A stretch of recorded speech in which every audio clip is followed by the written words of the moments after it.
Friend, வாங்க இப்போ மாங்காய் சீசன் தொடங்கி விட்டது. நம்ம உடனே மாங்காய் ஊறுகாய் ரெடி பண்ணி வச்சுக்கலாம். வருஷத்துக்கும் கெட்டு போகாமல் இது போல் எப்படி மாங்காய் ஊறுகாய் ரெடி பண்ணுறது அப்படின்னு சொல்லி வீடியோக்குள்ளே போய் பார்க்கலாம். வாங்க சொந்தங்களே. அதுக்கு முன்னாடி எங்கள் வீடியோலாம் போய் பாருங்கள். பிடிச்சிருந்தா லைக் பண்ணுங்கள், ஷேர் பண்ணுங்கள், கமெண்ட் பண்ணுங்கள். பாருங்கள், மாங்காய் ஃப்ரெஷ்ஷாக வாங்கிட்டு வந்து கழுவி வச்சுட்டேங்க. எப்பயும் பாலெல்லாம் சிந்திருக்கோம் மாங்காயில், அதனால கழுவிடலாம்.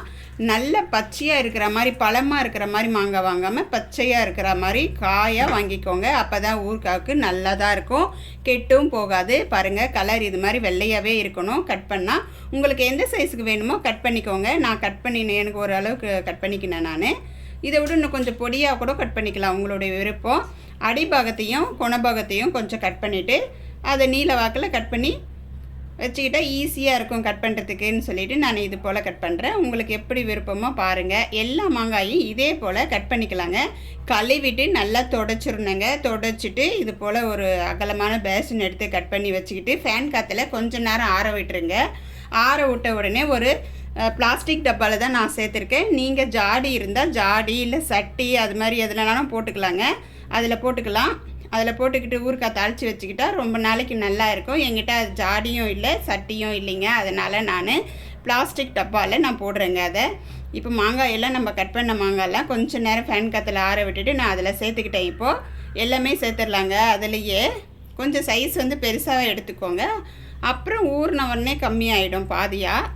இப்போ பாருங்கள், எல்லாமே அதில் சேர்த்துட்டேன். இப்போ வந்து இதுக்கு தேவையான அளவு உப்பு சேர்த்துக்கலாங்க. நான் 3 கிலோ மாங்காய் சேர்த்துருக்கேன். அதுக்கு வந்து நான் ஃபஸ்ட்டு 100 கிராம் உப்பு சேர்த்துக்கிறேங்க.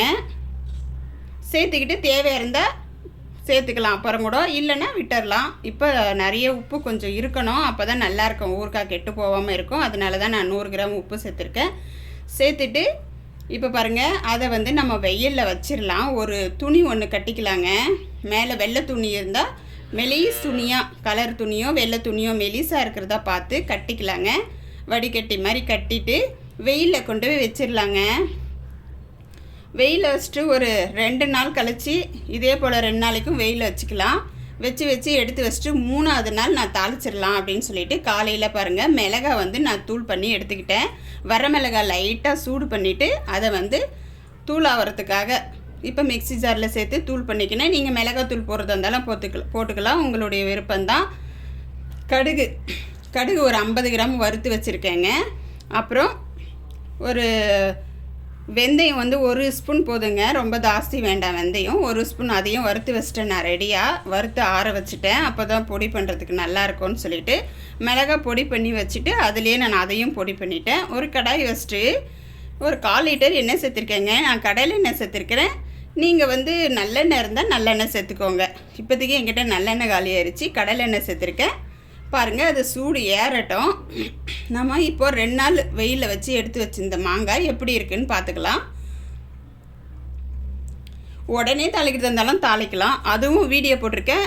அந்த மாதிரி தாளிக்கிறதும் நீங்கள் வீடியோக்குள்ளே போய் பாருங்கள். 2 நாளில் நல்லா ஊற வச்சுட்டு எவ்வளோ கம்மியாகிருச்சு பாருங்கள். நல்லா ஊறிடுறதுனால ஒன்றோட ஒன்று நல்லா இதாகிட்டு இருக்குது பாருங்கள். பாதிக்கு மேலே ஊறிடுச்சு சூப்பராக.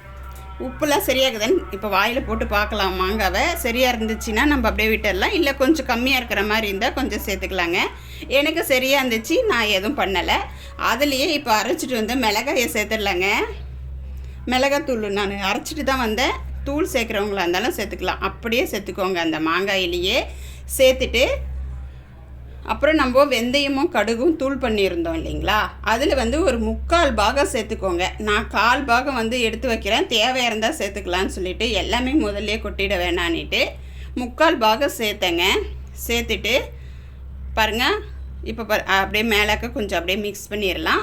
மிக்ஸ் பண்ணிவிட்டு வெந்தய கடுகு எல்லாம் தூள், மிளகாத்தூள் எல்லாமே சேர்த்துருக்கோம். அதில் சேர்த்துட்டு இப்போ பெருங்காயம் சேர்த்துக்கலாம். தேவைக்கிற அளவு பெருங்காயம் சேர்த்துக்கலாங்க. பெருங்காயம் கொஞ்சம் கூடுதலாகவே சேர்த்துக்கலாம், நல்லாயிருக்கும் ஊறுகாய்க்கு, மணமாக நல்லா வாசனையே கொடுக்கும்.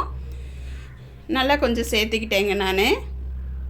சேர்த்துட்டு இப்போ கடாயில் எண்ணெய் வச்சோம் இல்லைங்களா, அது வந்து நல்லா சூடு ஏறிடுச்சான்னு பார்த்துக்கலாம்.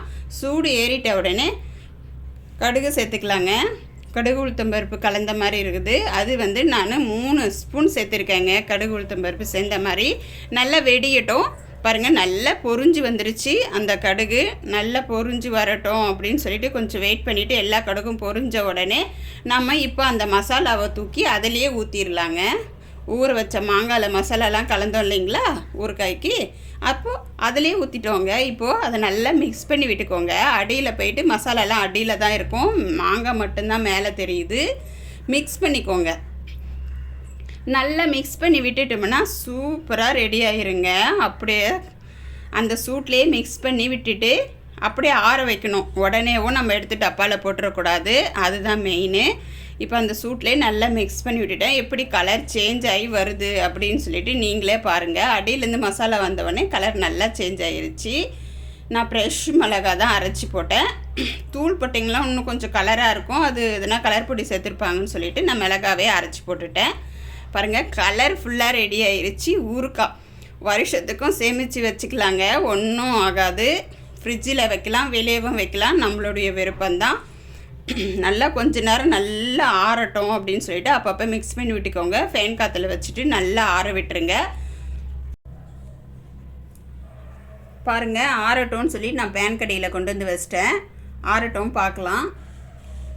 ஏன்னா சூடாக இருந்தால் வேர்வை தண்ணி வந்துச்சுனாலும் ஊறுகாய் கெட்டு போகிறதுக்கு நிறைய வாய்ப்பு இருக்குது. ஆறின உடனே நம்ம எந்த பாத்திரத்துக்கு மாற்றுறோமோ மாற்றிக்கலாம். ஆனால் சில்வர் பாத்திரம் எக்காரணத்தை கொண்டும் யூஸ் பண்ணாதீங்க, சில்வர் பாத்திரத்தில் வேஸ்ட் ஆகிடும். அதனால் இதுலேயே பிளாஸ்டிக்லேயே நான் சேர்த்துக்கிறேன். அதுக்குன்னு நான் பக்கெட் வச்சுருக்கேன் குட்டியாக. ஊறுகாய் எப்பயுமே வருஷம் அதில் தான் போட்டு வைப்பேன். அந்த பக்கெட்டில் வந்து நான் இப்போது எல்லாமே சேர்த்துடுறேங்க. அதில் எல்லாமே அதிலே சேர்த்துக்கினாங்கன்னா செம்மையாக இருக்குங்க. இந்த போல் ஊறுகாய் நீங்கள் ரெடி பண்ணி பாருங்கள். எவ்வளோ தொக்கா அப்படியே கிரேவியாக இருக்குது பாருங்கள். சாதம் கூட போட்டு நாங்கள் குழம்பு ஒரு சமயம் இல்லாதப்போ பசிஞ்சு சாப்பிட்டோம்னா அவ்வளோ அருமையாக இருக்குங்க. தயிர் சாதத்துக்கெல்லாம் செம்மையாக இருக்கும். நீங்கள் ஒரு வாட்டிக்கு இது போல் ஊறுகாய் ரெடி பண்ணி பாருங்கள். உங்களுக்கு எப்படி வருது அப்படின்னு சொல்லி கமெண்ட் பண்ணி லைக் பண்ணுங்கள். வீடியோ பிடிச்சிருந்தா சப்ஸ்கிரைப் பண்ணிவிட்டு கமெண்ட் பண்ணுங்க சொந்தங்களே. ஃப்ரெண்டுக்கெல்லாம் ஷேர் பண்ணி விடுங்க. பாய். வீடியோ முழுசும் பார்த்ததுக்கு தேங்க்யூ. பாய் சொந்தங்களே. அவ்வளோதான், நான் பாக்ஸில் மாற்றியாச்சு. இப்போ ஸ்டோர் பண்ணி எடுத்து வச்சுக்கலாம்.